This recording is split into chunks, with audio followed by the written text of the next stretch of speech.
All right, peace, brother. How are you, man? I am well, sir. How's everything with you? I am doing well.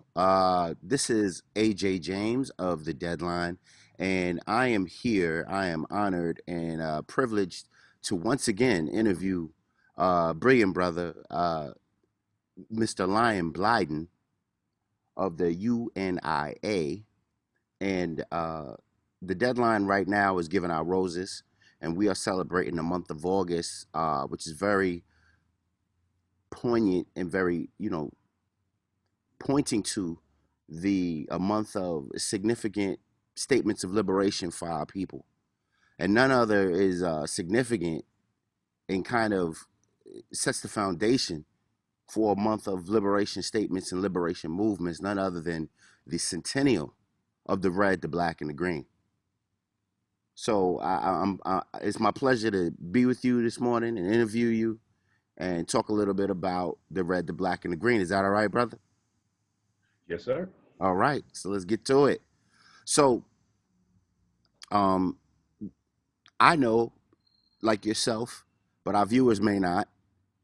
Why the centennial for the red, the black, and the green? Tell our viewers and readers a little bit about why we are celebrating the 100th uh, anniversary of the red, the black, and the green. Go ahead, bro. Well, first of all, I'd like to say thank you to you and the Deadline administrators for inviting me on again, as well as to your viewers. I'd like to extend the words of peace, shalom, alafia, hotep, assalamu alaikum, and as always, race first. Um, I am President Lion Blyden of the Buffalo UNIA ACL Division 433, and we are the chartered representation of the government of Marcus Messiah Garvey. So when we speak about the colors of the red, black, and the green, one of our primary goals is to teach the foundations of where it came from. Not just where it came from, but now what is the purpose of it? So when we start off with where it comes from, the colors of the flag represent the blood of African people, the skin of African people, and the land of the glorious mother Africa. So that being the foundation of the flag, uh, the, the the government was built.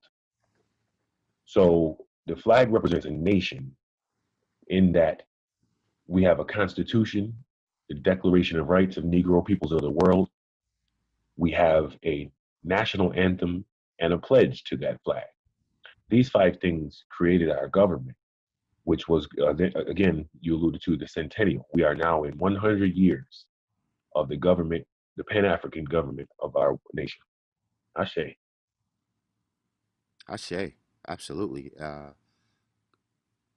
Happy Karamu, brother, and I hope you has it been fun over the past celebration that's been going on so far. Has it been a time to remember? The, the centennial celebrations, you mean? Yes, Yes, sir. absolutely. Yes, sir. We had the 24-hour Garveyite marathon on the 15th. The 13th is actually the day the Declarations of Rights of Negro Peoples of the World was signed. So the 13th was a big day. There were celebrations all around the Garveyite world. Um, the Here in Buffalo we have the farmers market. Black farmers market is tied in with the Toronto folks, basically where black vendors and businesses can get together and share not only just the dollar but also networking and experience. Also, Marcus Garvey's birthday was the 17th. And, a lot of people focus on the birthday and make sure that they give him honor and respect on his birthday. And then just projecting a little bit to the future, the 31st, and according to the Declarations of Rights of Negro Peoples of the World, Declaration number 53 is that the date, August 31st, shall be a holiday for the Pan-African world. And so Awesome. every year, yes, sir, every year on the 31st, we have a dinner and a celebration on the 31st. And we invite all of your viewers and listeners to, if you only do something like light a candle that day, make sure you honor and respect our holiday that was voted on by the Pan African administration of the government of our world. Raise your flag and wear it with pride. Race first. Race first. Awesome. So repeat that one more time. We have a national holiday to celebrate now.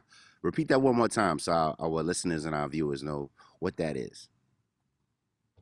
Yes, sir. A lot of times the focus is on things like Juneteenth and Kwanzaa, and or you might even hear someone say that we don't have a holiday of our own, when in fact, 100 years ago this month, the 20,000 Garveyites that came to Madison Square Garden voted on the Declaration of Rights of Negro Peoples of the World. One of them, Declaration number 53, states that the date August 31st shall be a Pan African holiday worldwide. So that means wherever we are as Black people on the continent, the 31st is a holiday that unifies us. And we supposed the way that you celebrate that or observe that is you're supposed to be working on building the Pan African nation year round. And so at this, what we do is a feast and a dinner. So you bring your accomplishments to the table. We all discuss the accomplishments and celebrate those, and then plan on how we're going to build upon that between now and the next year. So we celebrated in the fashion of a Thanksgiving style thing. Everybody comes, just family hanging out, potluck dinner. This year we will be doing a Zoom call, so we invite all of you to come join that. We'll be doing a Sankofa Ministries Awesome. service as well. Beautiful. Beautiful. Beautiful. Um, so it's interesting that that everyone chose the 31st. That's all being more on the culture and freedom. So it's so interesting that, that date is the date that you guys chose. And mathematically the energy is right on point, brother. So I can't wait. That sounds fire. Um, the last time you and I talked, we made some awesome parallels to the 100 years of Garveyism, to some of the things that are going on right now in the society at large, the culture, uh, and of course the culture that Black people by default are going through, as far as the pandemic is concerned with Corona, COVID-19, and then of course with the recent protests. And you and I had a really interesting conversation about some of those parallels and what they could mean, not only for posterity's sake, but for the future. Any other insight into those parallels, brother, that you can update our audience on? Because I know you're a very learned, very studied brother, and I know you took that to task when I, said we were going to do the interview on it. So I just want to know any updates on any of those parallels between when uh, you and I started and where we are now in our centennial, and what that could mean, Absolutely. etc. Absolutely. So when we speak about the 100 years, let's reset that same 100 years back to 1916 or 1914, actually. So if we go back to 1914, that's the creation of the UNIA. All right. So during that time, while Marcus Garvey was still in Jamaica, all right, at that time, lynchings and other disparities to our people were happening worldwide. Garvey himself was a traveler, so he made the statement everywhere he went, he saw that our race was on the bottom. And he made the comment, "Where are our men of big affairs?" And when he saw none, he decided that he would create them. So in this time, we're talking about lynching. Um, uh, Between, let's say, 1914 and 1920, lynching numbers were skyrocketing, right? These are some of the worst numbers we had. So now, because it's one of the rebirths of the Ku Klux Klan. Remember, it was several iterations of that. Yes. Um, So now, when we see it, just like now, today, we see our people dying due to white supremacists and white nationalist-minded people. The police, the Klan members, you know what I'm saying, the whatever else you want to go with, killing our people at an alarming rate. This is unfortunately a parallel from that time. The solution to that back then, I was actually just speaking about this with someone this morning. The solution to the lynching problem from the Garveyites back then was to go meet the lynchers. It wasn't about a protest. It wasn't about going to vote somebody in office that might help us with the situation. Garvey made the statement that the Ku Klux Klan is the hidden government of the United States of America. And since the Grand Dragon of the Ku Klux Klan is the head of the Ku Klux Klan, and that government of the United States of America that he was speaking of, he took the Universal African Legion, the military wing of the UNIA, to the Grand Dragon, and they met. After that meeting, lynching numbers go down. Now, this is right after the Red Summer, when you hear about in 19, I believe it is 1919, right? So the Red Summer, all right, this is where one of the bloodiest summers that we had. Afterwards, Garvey meets with them. You know what I'm saying? We don't need to go into the actual words. If people decide they want to look up the conversation that they had, it's Garvey published it as soon as he had it. Afterwards, the number of lynchings go down.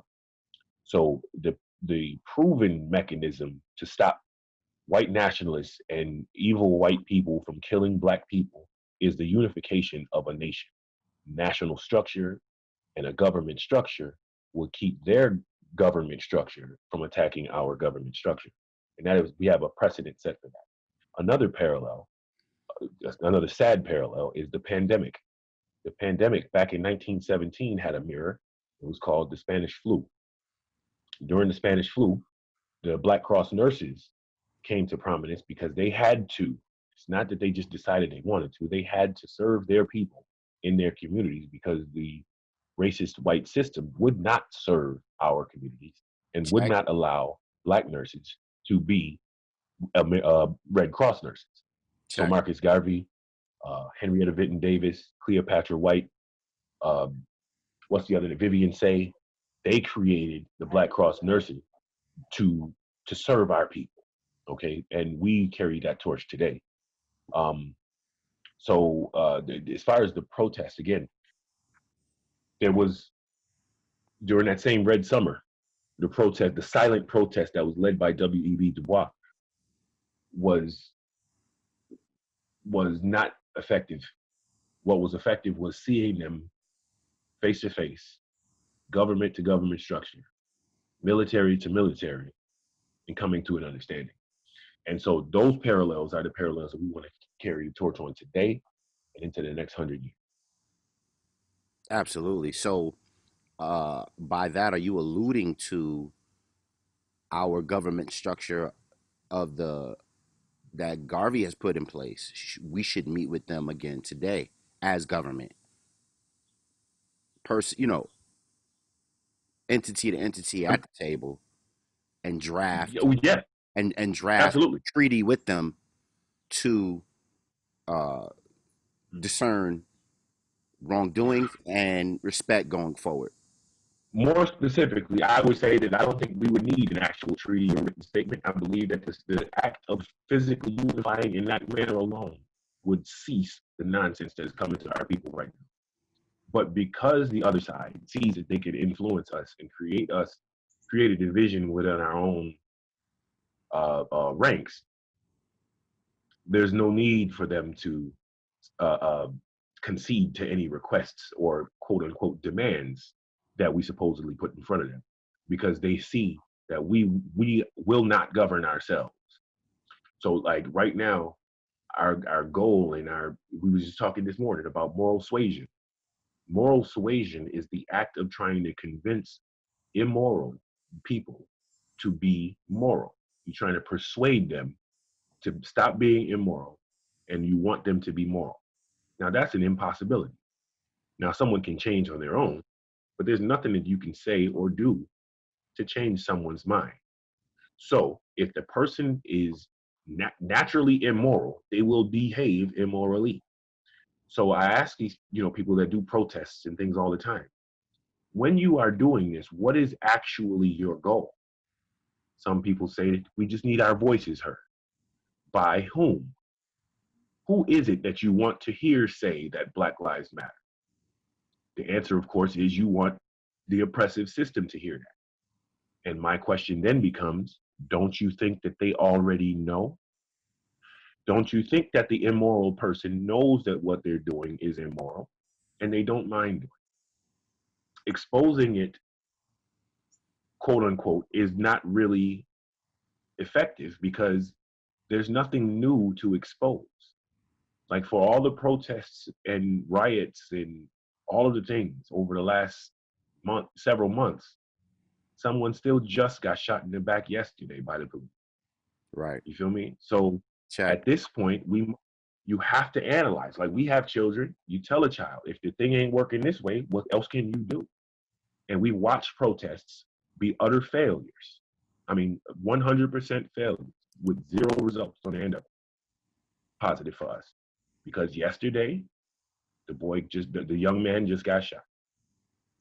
That negates every step that was taken, every vocal cord that was sore, every poster board that was filled with marker. The man dying yesterday negates all of that. And so what we have to do is create our own systems. And until that's the discussion, everything is only going halfway. Like when we see the edge right there and we see liberation right there, all we got to do is jump. Or we get to the edge and we get scared and we go back.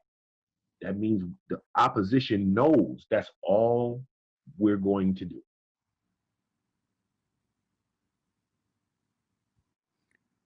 Powerful. Couldn't have said it better.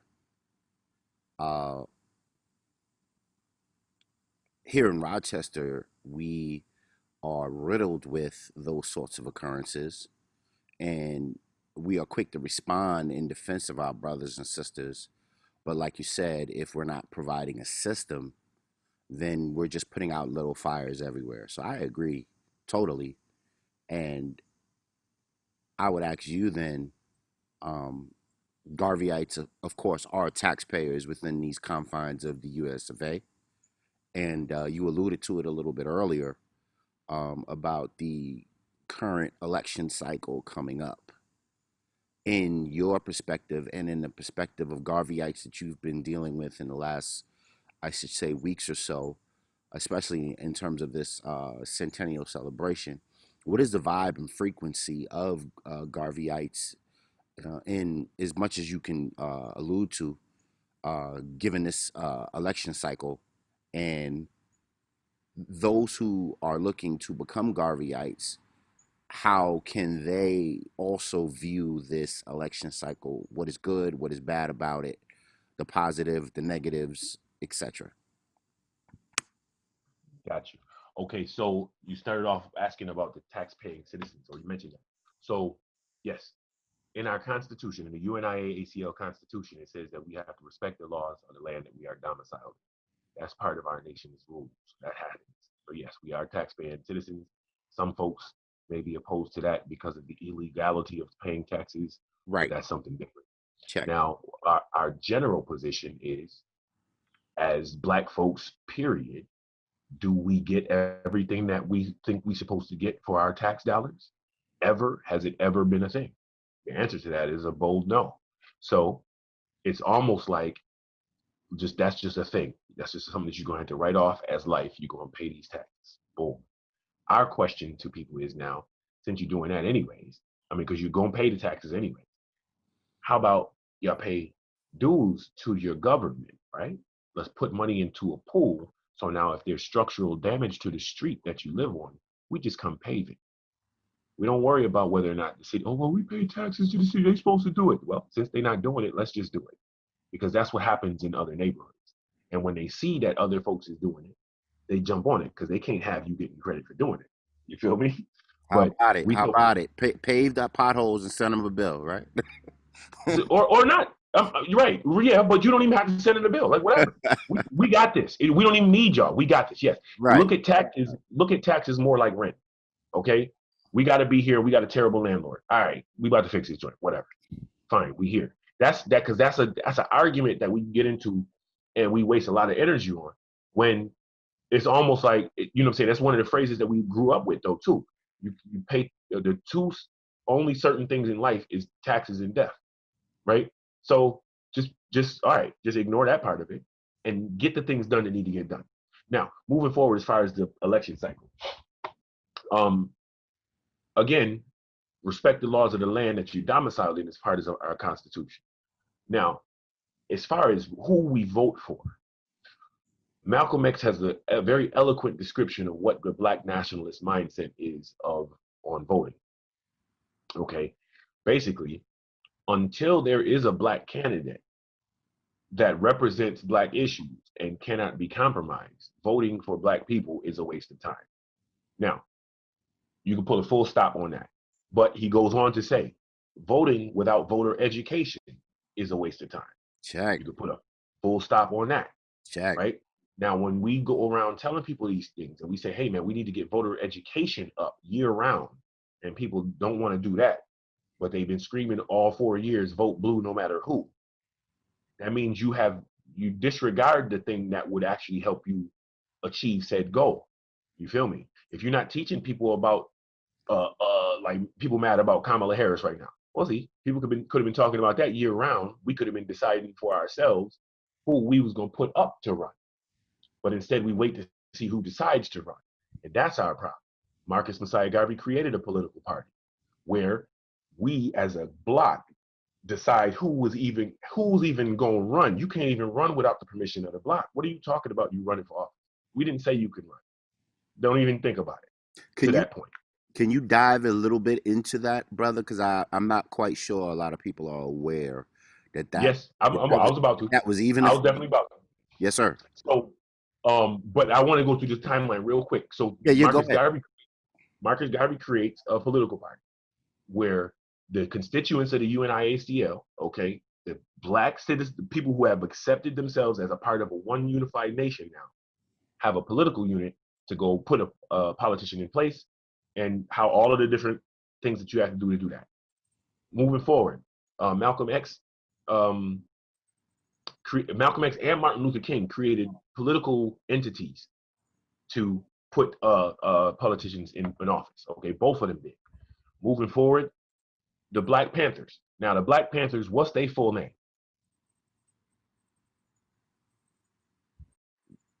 Black Panther Party for Self-Defense. Exactly. The Black Panther Party for Self-Defense. Check. They had political aspirations to have self-defense for Black people. And so what they was going to do was put their own politicians up to run for said offices. But, you know what I'm saying? You know, they ran into the issue with the gun display on the state capitol and things like that. But regardless, where did that discussion go as far as our own political party? Here in this area, even where you are right now with the Native Americans that's here, you know what I'm saying, the Seneca Nation, the Iroquois, all of them, they have their own political party. Now, they don't always win elections, but if you notice, they always putting somebody up to run. And that act alone shows that you have a unified bloc that needs to be respected. Us running around with all these different groups and organizations and churches and literally playing, acting like we're unified when we're not actually unified, it's a joke to those that can actually tell what's happening. And that's why we get treated like a joke, because we refuse to unify. Now, Marcus Garvey, people want to know about Marcus Garvey's political party. I believe it is, what is it now down here, PNP? Right. Right now, it's not the same party. I believe his party was called the People's Political Party, PPP. And then now it's the People's National Party. The remnants of that is the People's National Party in Jamaica, but it's not the same party. It is definitely not the same party. Let me be clear with that. But it was called the People's Political Party. He had another iteration of that. I want to say here, but it could have been in England. I could be off on it. So hopefully that answers your question. No, it absolutely does. And did Garvey have just to follow up on that? This is kind of off the cuff. This is not anything I kind of organized for our conversation. Just following up on what you said. How would we, within the political party that was drafted by Marcus Garvey, how could we follow up or at least provide some checks and balances to this terrible electoral college system that is going on that kind of robs the people of the actual vote that's casted versus the actual person who is elected to go into office? If you could allude to any of that. Absolutely. One of my favorite topics. Constitutional law. Because right now, all it would take to fix some of those things would be constitutional lawyers sitting down and creating the plan to make the changes. And we're not talking about just electoral college changes. We're talking about the changes that still make us Black people slaves, according to the Constitution, or Check. less than human, according to the Constitution. Check. All it would take. Now, I want your listeners to pay attention to this part. We're going to see what happens after people hear this. All it would take is a lawyer who is versed in the Constitution, but we could say a constitutional lawyer, to have a consortium of lawyers and judges to create the plan to make these changes. Now, 90% of all black lawyers and judges in the country come from HBCUs. Now, they've been HBCUs since the early 1900s. How are we now still not watching a consortium of lawyers and judges to make these constitutional changes? I would suggest that there's something missing in the lesson plans at the HBCUs because clearly I am not a lawyer and I saw in the Constitution where we're still animals, less than human. I saw in the Constitution where we are still subject to slavery if we can be deemed a criminal, right? They Okay. say duly convicted, but see, they don't specify the fact that police on the scene have authority to duly convict you. See, because the terminologies change up when you start using certain words certain ways. You feel me? What is you can be convicted that such and such is what? You feel me? I And do. so they get tricky with the words. What's it called? Legalese and things like that, Right. right? But Tricknology. these black lawyers and black, and I want to make sure your listeners are hearing this. Black lawyers and black judges grew up their whole lives being black, went to law school and read all of these books, spent all of that time in there looking at these things. The Constitution gives them the authority that they have to be a lawyer. You feel me? All of them, every lawyer. So if that's not the conversation, what are they talking about? Wow. I agree. I mean, I agree that right. If liberation and if taking that horrible diction out of and replacing with more liberated thought for our folks is not the conversation, you kind of wasting your time, bro. Like, or sis, since there's so many sisters applying for those positions of being a lawyer and such. So I agree totally, and I shed a light on that whenever I can. Especially the electoral process and how ignorant people are to how it works, how it functions, and its ultimate goal. And people think that they really do have choice at this point. And if you go through the actual structure of how the electorate is set up, you will understand that choice is very, very limited, if at all. Um, so I thank you for going through that with us and letting our viewers know that that is an option and that we do and have had a third political party within the drafting of Brother Marcus' brilliant, brilliant government system for government for us. Uh, and we just need to get off the pot and get going with it. So, brother, it's interesting that you mentioned um,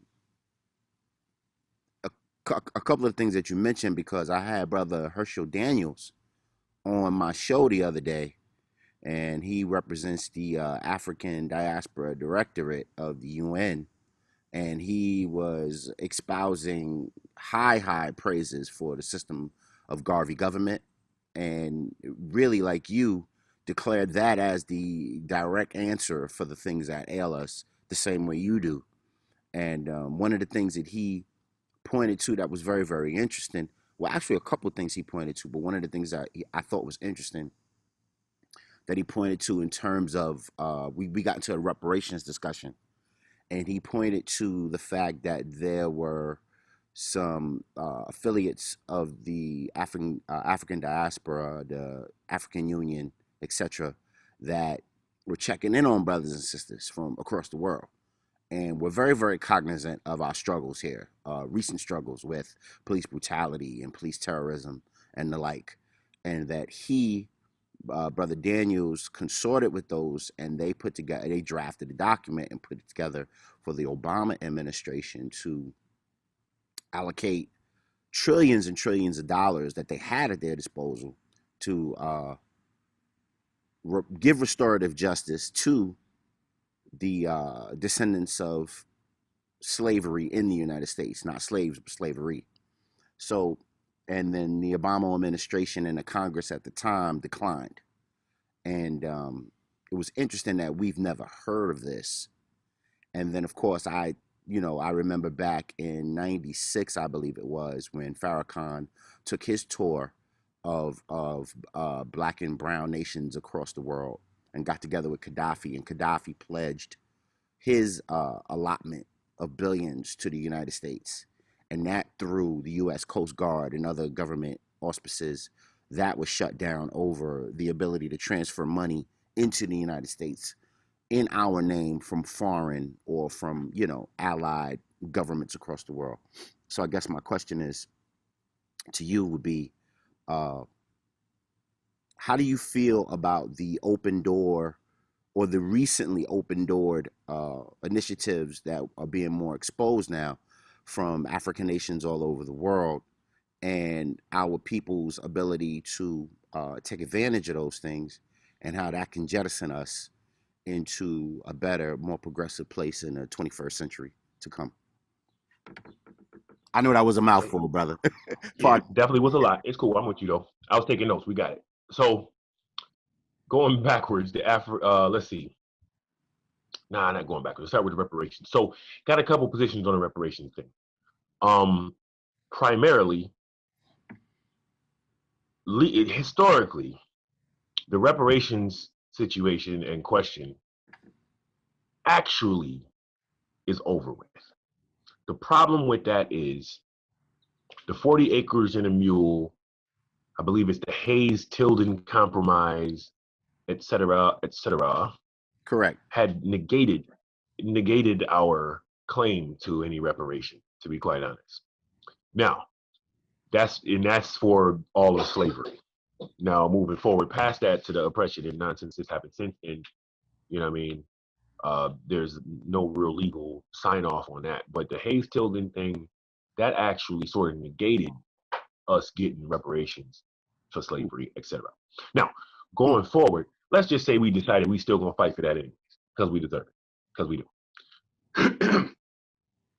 How are we gonna decide who gets what? Let's just say they gave us all of those trillions. Who is us? Right now, one of the biggest arguments, one of the most retarded arguments I'm seeing in the world is black folks arguing with other black folks about ADOS versus Africans versus this versus that.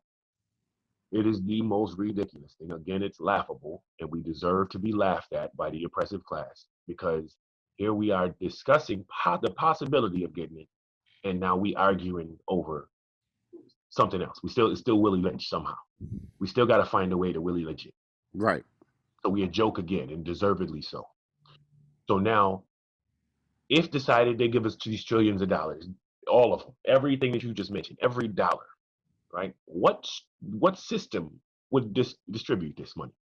It would then go back into the hand of an oppressive system. Why? Because we have yet to set up any type of system at all. Period. So who's asking for this money? Random individuals. You feel me? We can't. That's why the opposition to it is so easy. You know, well, we can't just. Oh, well, I didn't create slavery, so how can I get? Yeah.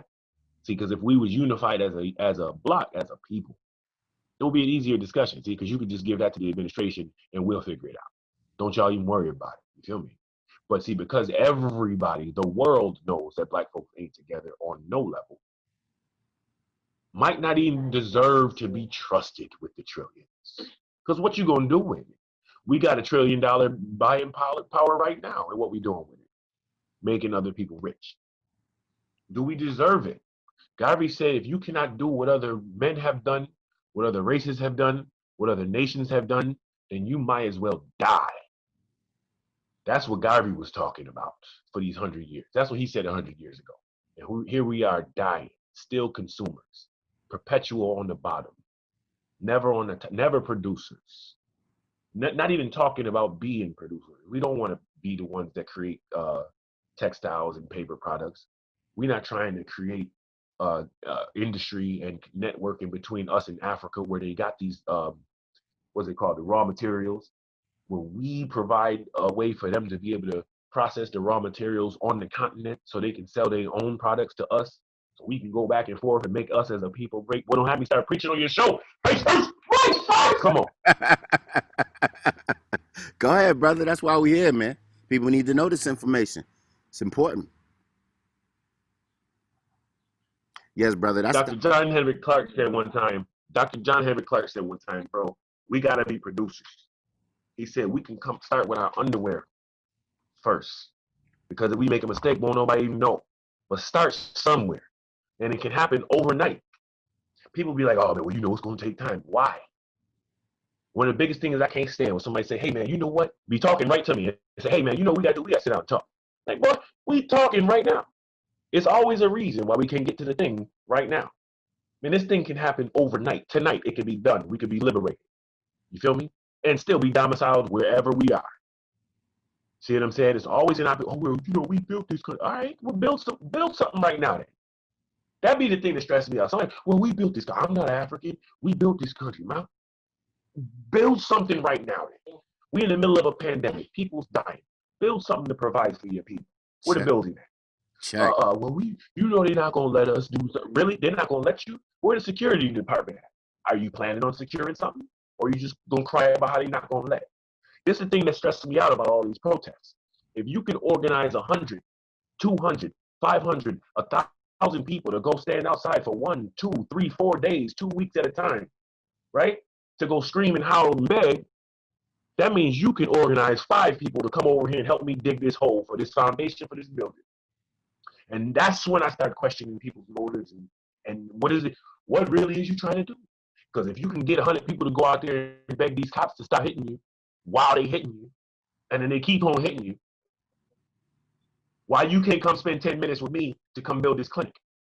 At some point, your motives is questionable. Now you getting something out of going to that protest for nothing. You feel me?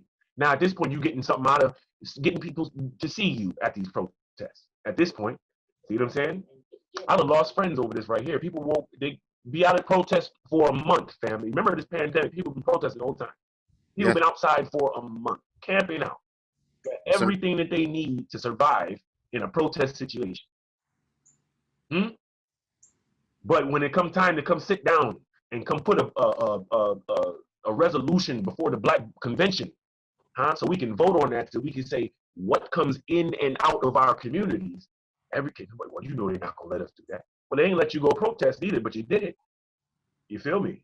Yes, sir. It always get everything get real cloudy when we start talking about Black issues. Yeah, everybody getting their little feels. I agree. Let me ask you one more question because our half hour is just about up, brother. And I don't want to limit us to a half hour, but that's what I promised, and I said I'll stick to my word. I'll be a man of my word. Um, how can we get the centennial message and just the foundational message of the red, the black, and the green Garveyism out more so that people understand that there's a third, that there's an actual additional party that people can join and ally to, and that's for them, by them, and about them. How can we get that word out further? And please, brother, put the word out about any additional events for the centennial and any other ways that we can celebrate all that is red, black, and green. I say. Well, first, as far as getting the message out, we have to teach the flag correctly. When we see the flag, a lot of times we see it called the African American flag. We see it called the unity flag. We see it called the liberation flag. It is none of those things. So we have to get that out of the way. It can't be an African American flag because it unifies us with people on the continent of Asia, Australia, and Europe. Okay. And wherever Black people are domiciled, that flag unifies. Why? Because of the Declaration of Rights of Negro Peoples of the World. Number 39 states the colors red, black, and green shall be the colors of this race of ours worldwide. So we have to teach the Declaration of Rights of Negro Peoples of the World in order to teach the flag. Every time the flag come up, it's not a decoration. It's the flag of our nation. That's what I try to say in rhyme so people can remember. Because what happened is a lot of organizations have co-opted the flag, co-opted the colors, and will not teach the government structure because it will require the work of building government. And they know the backlash that we will receive, and it's gonna come. But we have to say, hey, we're getting backlashed anyways. We might as well stand up for something that's real. So everybody in the sound of my voice, when you hear about the red, black, and green, or you see it, or you wear it, make sure you are telling everybody that is the flag of our nation, fam. That unifies you with Black people in China. You feel me? Why? because of the UNIA ACL, not because of anything else. It is our government. With a full stop, we are now on our 11th President General, the Honorable Michael R. Duncan, who is currently in Liberia creating Liberty Farms so we can have produce to ship to our people worldwide. He's also Liberty School. Here in Buffalo, we have created the Black Buffalo Business Database and Black Buffalo mobile app. We will be bringing that to Rochester next month. So you have Black Rochester mobile app next month for all the Black businesses in Rochester to stay connected, like we say, one click at a time. These are the things that we need to try and focus on, forcing the together of all Black people, right? Because we know we're not going to agree on everything. We know we're not going to have the same ideologies, the same belief systems, whatever. However, we know that the opposition views us as a group. So allow us to group it for real and then gain benefit for our people. Everything else we can deal with after. Yes, sir. And when you get that database, please give it to the deadline so we can put it in our Ujima marketplace so we can let knowledge be born and everything can be available for everybody to take part in. I appreciate your time, brother. And as always, it's a pleasure speaking with you and it's a pleasure sharing information with you. And it was a pleasure talking with you about uh, the the centennial of the red, black, and the green. And anything else you want to talk about? Any other platforms? Any other events you want to make mention of before we take off? No, sir. Right now, I just want to make messages. One quote Marcus Garvey said: "We'll for our liberation, we'll have to wait 200 years if need be, and right now we're at the 100-year mark. So we got 100 years to go. So just keep the message strong, keep the foundation, and always keep building in the interest of race first." Absolutely. Race first, brother. Thank you for your time. Yes, sir. All right. Peace. This is AJ James interviewing Lion Blyden for the deadline, our Black August issue. And we are out. Peace and blessings. And keep the red, the black, and green in your heart always. Race first. Peace, brother.